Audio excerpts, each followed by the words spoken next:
आज Doubtnut app download करें। Doubtnut पर अपने सभी गणित, रसायन विज्ञान, भौतिक विज्ञान और जीव विज्ञान के डाउट्स का करो सफाया।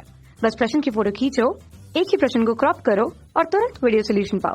अभी डाउनलोड करें। हेलो स्टूडेंट्स, प्रश्न है मेंडल द्वारा अध्ययन किए गए मटर में निम्न में से कौन सा लक्षण अप्रभावी था। ऑप्शंस हैं फली का हरा रंग, बीज का गोलाकार और पुष्प की अक्षीय स्थिति और बीज का हरा रंग। तो यहाँ इनमें से बताना है कि कौन सा लक्षण जो है वह अप्रभावी था। तो मेंडल ने अपने संकरण प्रयोगों के लिए, तो लिखते हैं मेंडल ने संकरण प्रयोगों के लिए अपने जो संकरण प्रयोग किए थे उसने संकरण प्रयोग के लिए क्या किया, मटर के पादप का चयन किया। तो लिख लेते हैं इसने किया इसके लिए मटर के पादप का चयन किया। तो लिखते हैं मटर के पादप का चयन किया और मटर के पादप के उन्होंने 7 लक्षणों को स्टूडेंट्स क्या किया, उनका चयन किया। तो ये 7 लक्षण जो है मटर के पादप के कौन कौन से थे ये हम देख लेते हैं। तो ये लक्षण जो है ये थे, पहला लक्षण जो है इसका था तने की लंबाई या फिर हम कह सकते हैं पादप की लंबाई। तो पादप की लंबाई जो है इसका पहला लक्षण था। और इसके जो विशेषक होते हैं अर्थात लक्षण के जो विशेषक हैं, विपर्यासी विशेषक थे, ये प्रभावी और अप्रभावी विशेषक थे। तो लिख लेते हैं प्रभावी और अप्रभावी।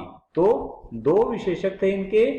तो ये प्रभावी विशेषक था इसमें लंबापन। तो लिख लेते हैं लंबापन जो है यह तो था प्रभावी और बोनापन जो है यह था अप्रभावी। अब दूसरा यदि हम लक्षण देखें तो दूसरा लक्षण होता है इसका, ये हम लिख लेते हैं दूसरा, तो पुष्प का रंग। तो लिख लेते हैं पुष्प का रंग जो है यह दूसरा लक्षण था। तो इसमें जो प्रभावी था वह था बैंगनी। बैंगनी पुष्प जो है, पुष्पों का बैंगनी रंग जो है यह प्रभावी और सफेद रंग जो है यह अप्रभावी था। और इसके बाद यदि बात करें तीसरा जो है यह पुष्प की स्थिति थी। तो लिख लेते हैं पुष्प की स्थिति। अब पुष्प की स्थिति जो है यह अक्षीय तो प्रभावी थी और सीमांत या फिर हम कह सकते हैं कि अंत्य। तो लिख लेते हैं अंत्य जो है यह क्या थी, यह अप्रभावी थी। अब बात करते हैं हम फली की। तो यहाँ पर चौथा जो लक्षण होगा वह फली से संबंधित होगा। तो फली का रंग, तो लिखेंगे फली का रंग। अब फली का रंग जो है हरा तो प्रभावी था और पीला जो है अप्रभावी था। और फली का जो हम कह सकते हैं आकृति, तो लिखेंगे 5वां जो लक्षण था यह थी फली की आकृति। तो लिखेंगे आकृति।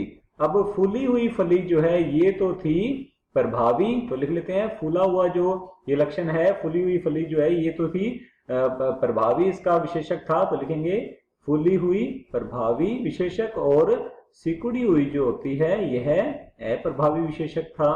तो लिख लेते हैं सिकुड़ी हुई।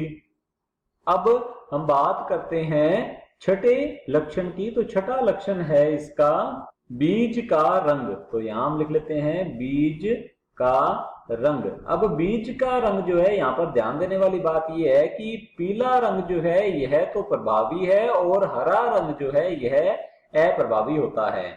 और 7वां लक्षण है बीज की आकृति। तो लिख लेते हैं बीज की आकृति। अब बीज की आकृति जो है गोल होती है, यह तो है इसका प्रभावी विशेषक। और जो झुर्रीदार है यह होता है अप्रभावी विशेषक। तो लिख लेते हैं झुर्रीदार बीज अप्रभावी विशेषक है। तो चलिए देखते हैं, इसमें हमसे पूछा गया है प्रश्न में मेंडल द्वारा अध्ययन किए गए मटर में निम्न में से कौन सा लक्षण अप्रभावी था। तो अप्रभावी लक्षण के बारे में हमें बताना है। तो चलिए देखते हैं। ऑप्शन ए दिया गया है फली का हरा रंग। अब फली का हरा रंग जो है यह प्रभावी लक्षण है, तो ये हमारा ऑप्शन जो है गलत होगा। ऑप्शन बी दे रखा है बीज का गोल आकार। अब बीज का गोल आकार जो है यह भी प्रभावी होता है, तो ये भी हमारा ऑप्शन जो है गलत होगा। ऑप्शन सी दे रखा है पुष्प की अक्षीय स्थिति। अब पुष्प की अक्षीय स्थिति जो है यह भी प्रभावी लक्षण है, तो ये भी हमारा ऑप्शन जो है गलत होगा। और ऑप्शन डी दे रखा है बीज का हरा रंग। अब बीज का हरा रंग जो है यह अप्रभावी लक्षण है, तो हमारा ऑप्शन डी जो है बिल्कुल सही उत्तर है। कक्षा 6 से 12वीं से लेकर नीट, IIT, JEE वो एडवांस के लेवल तक 1 करोड़ से ज्यादा छात्रों का भरोसा। आज ही डाउनलोड करें डाउटनेट ऐप या व्हाट्सएप करें अपने सारे डाउट्स 8400 400 400 पर।